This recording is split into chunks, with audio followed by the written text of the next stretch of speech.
Alors ensuite, il dit alamatu fi'l al-amr. Alors comment est-ce qu'on reconnaît fi'l al-amr? Donc comment est-ce qu'on reconnaît le verbe impératif? Alors là, c'est l'explication de son texte original. Il dit wa alamatu al-amri majmu'u shay'ain la budda minhuma. Donc il faut absolument deux conditions pour reconnaître un verbe à l'impératif. أحدهما أن يدل على الطلب والثاني أن يقبل يا المخاطبة. Donc la première condition nécessaire, mais non suffisante, il dit أن يدل على الطلب. Et donc il doit indiquer le verbe dans sa signification, dans son sens, ou le mot dans son sens, il doit indiquer une demande.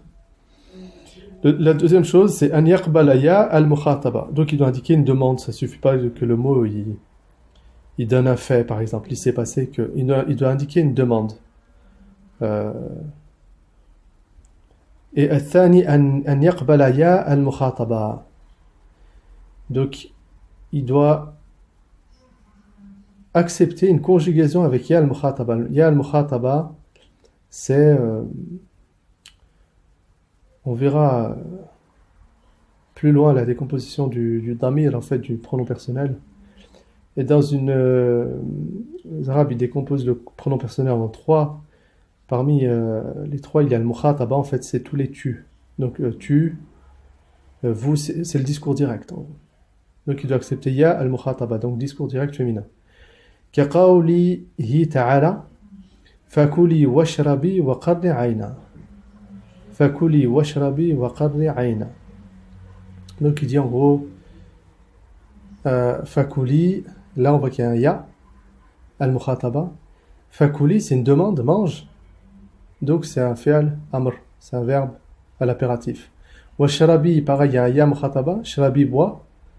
C'est la demande de boire. Donc bois, il y a une demande. Plus le ya, du féminin, de al-mukhataba, c'est-à-dire on s'adresse à elle directement. Et ben ça montre que ça c'est un fi'al amr. Wa qarri ayna, c'est pareil. Qarri, c'est pareil. Wa minhu hati bi kasri ta. Pareil, ça c'est des mots sur lesquels il y a eu des divergences entre les comériens. Est-ce que c'est un verbe ou pas? Donc Ibn Hisham il dit que hati c'est un verbe à l'impératif. Wa ta'ala bi fath al-lam. Ta'ala. Hati apporte. Ta'ala vient. Pareil, il dit Ibn Hisham, ta'ala c'est des verbes. خلافا للزمخشري في زعمه أنهما من أسماء الأفعال. Donc il y a Zamakhshari qui est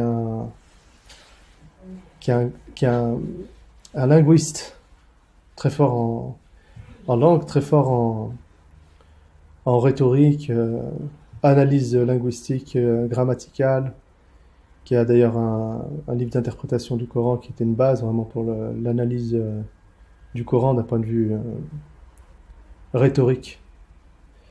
Alors lui, Zamakhshari soutient que hati et ta'ala, c'est des ismun fi'al, c'est des asma, c'est des noms verbaux. Voilà. Comme amin, c'est un nom verbal. Amin, c'est pas un verbe, mais c'est un nom verbal. Alors Zamakhshari dit hati, c'est un nom verbal, et ta'ala, c'est un nom verbal. ولنا أنهما يدلان على الطلب ويقبلان الياء تقول هاتي بكسر التاء وتعالي بفتح اللام.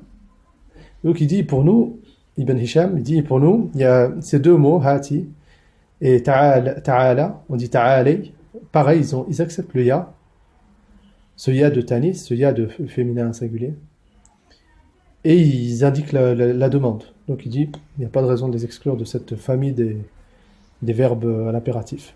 قال الشاعر إذا قلت هاتي نوليني تمايلت علي هضيم الكشح ري المخلخلي. Donc ce bait il est de Umr al-Qais. Umr al-Qais qui est un des plus grands poètes arabes de la période pré-islamique. إذا قلت هاتي نوليني تمايلت علي هضيم الكشح ري المخلخلي. Mukhalkhal, c'est un lieu.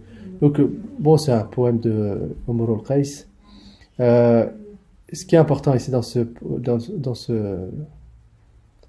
poème, c'est Hati. voyez, hata, hati. Umr Qais, il a utilisé hati avec un ya, donc c'est un fi'al amr et une demande. Donc il y a toutes les conditions réunies pour le fi'al amr. Wal'ammatu taqul, et les gens en général ils disent ta'ali bi kasr al-lam. Donc on dirait que Ibn Hisham il veut dire que le ta'ali qui est tout le temps, si on va dans les pays arabes, au Moyen-Orient essentiellement, ils utilisent tout le temps ta'ali. Si vous entendez un jeune crier, c'est qu'il est en train de dire ta'ali, ta'ali. Viens, viens, viens, ta'ali. Donc là, Ibn Hisham lui dit wal'ammatu taqul ta'ali bi kasr al-lam. En gros, les gens en général, le peuple entre guillemets, ils ne devraient pas dire ta'ali, mais ils devraient dire ta'alay, comme ça. Bon. وعليه قول بعض المحدثين. Et sur ça, il y a la parole de certains rapporteurs de hadith, de narration. تعالي أقاسمك الهموم تعالي. هذا البيت لأبي فراس الحمداني. تعالي أقاسمك الهموم تعالي. Viens, je vais t'enlever les soucis. Viens. والصواب الفتح كما يقال أخشى وأسعى. Donc il dit, on devrait dire ta'ala. As-sawab al-fath. Il dit normalement dans la Gabe, on ne devrait pas dire ta'ali, on devrait dire ta'ala. Bon. فلو لم تدل الكلمة على الطلب وقبلت يا المخاطبة. Donc si une des conditions qui n'est pas réunie en ce moment, par exemple, elle n'indique pas le talab, la demande. Et par contre, il y a al-mukhataba, il donne des exemples. Taqumina wa taq'udina. أو دلت على الطلب ولم تقبل يا المخاطبة نحو نزالي يا هند بمعنى انزلي فليست بفعل الأمر. Il dit s'il y a une des deux conditions qui n'est pas rassemblée, alors c'est pas un fi'l amr. Il dit par exemple taqumina, taqumina c'est tu te lèves, wa taq'udina et tu te taqumina tu te lèves, wa taq'udina et tu t'assois. Il y a le ya, al-tanith, al-mukhataba, donc tu t'adresses à la personne, tu dis taqumina. Mais il n'y a pas la demande. Ici, c'est un fait. Taqoumin, je constate que tu te lèves, je constate que tu... Il n'y a pas de demande. Et pareil, Nazali ya Hindu. Nazali, c'est inzili. Nazali ya Hindu, c'est-à-dire descends ya Hind. Mais il n'y a pas le ya, le tanis. Donc ça, c'est pas un fi'al amr. Wa taqoumina, c'est pareil, c'est pas un fi'al amr. Wa taq'udina, c'est pas un fi'al amr. Alors voilà pour les marques de reconnaissance du fi'al amr. Et dans la prochaine vidéo, on verra la marque de reconnaissance du fi'l mudari', donc du verbe conforme. Wassalamu alaikum.